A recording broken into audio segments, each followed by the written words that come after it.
I got a new rod I want you guys to check out, or keep an eye out for, I should say, in the Senko Sticks line. I've done a couple of videos talking about the new Dominator series in the lineup.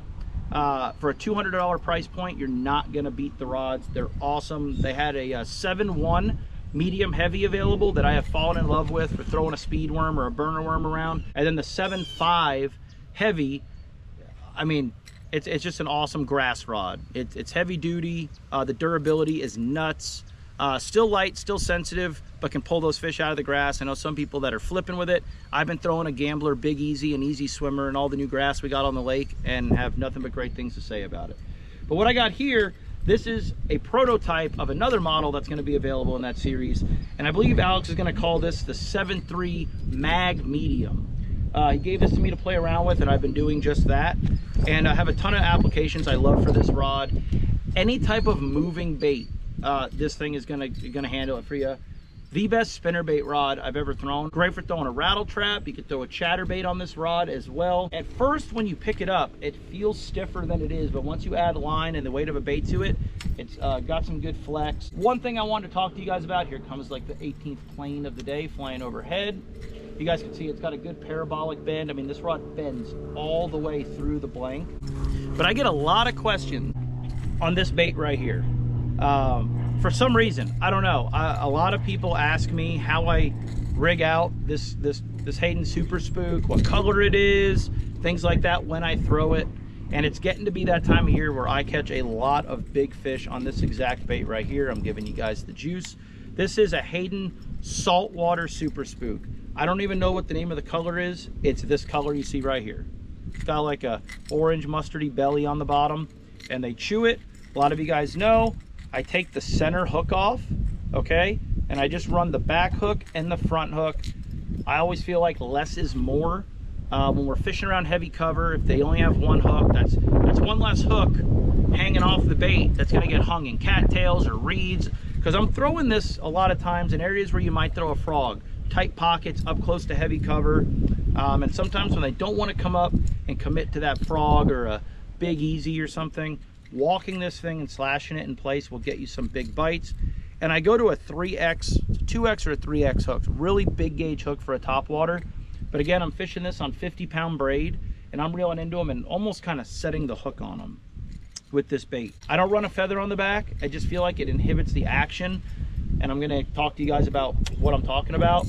And I'll either switch from running bobber stops in the front to keep that braid from that treble getting on that front treble, or I'll run like some 30-pound mono off the front of this, like about 8 inches of it.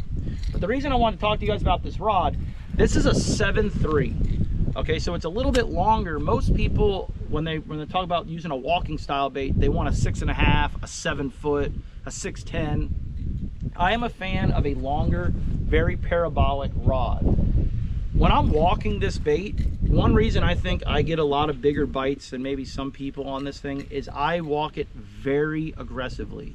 I'm switching that rod with a lot of slack, and that thing is really going side to side, but yet not coming forward very far. So when I'm throwing to isolated cover, whether it's a patch of reeds, a thing of arrowheads, a hole in the grass, I'm making this bait do a whole lot without moving very far. And I feel like that erratic, aggressive slash is throwing water. They just got to come up, they're pissed at it, right? But if you're throwing it on a rod that's too stiff, the stiffness of the rod is what's going to bring that bait forward. Whereas if you walk this bait, you can see that that whole rod's going to load, and that little bit longer rod is going to enable more give in the rod, which means you're not going to move the bait as far. Does that make sense? The rod I threw previous to this one years ago was a 7.2, and a lot of people thought that was crazy. I've had Alex build me a couple of different spook rods, and they've all worked great. But this one nails it right on the head. That's why I've got it on my rod right here. I was going to fish for a boat with it this weekend.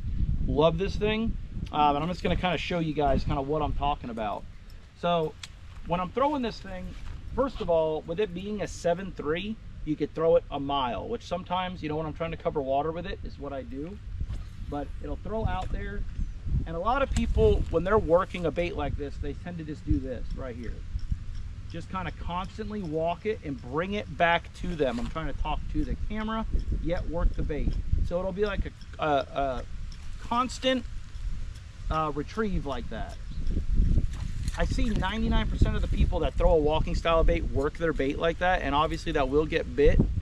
But especially when you're dealing with spawning fish, I like to make a cast, whether it's long or not.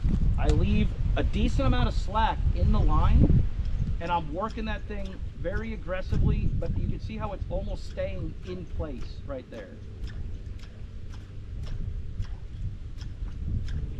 So I'm getting a lot of twitches in for every couple inches the bait is moving forward.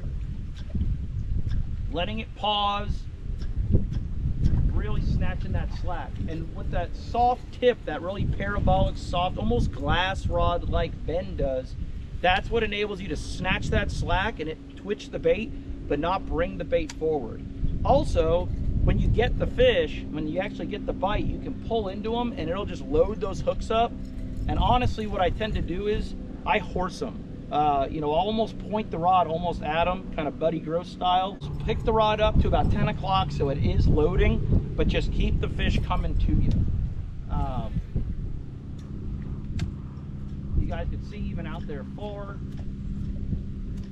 And I'm really slashing that thing, almost like you would a jerk bait.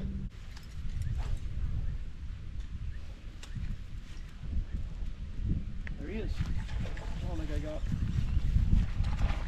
I don't know if I got that on camera, little guy. But you can see how that whole rod just loads through, lock him up. We got a bass. See if there's another one over there. I was trying to catch a couple for you guys on camera, only got that one, but either way, I'm not trying to shove product down your throat. Just, you know, I get a lot of questions on the Senko Sticks lineup, so every time something new comes out, I just want you guys to see it here first.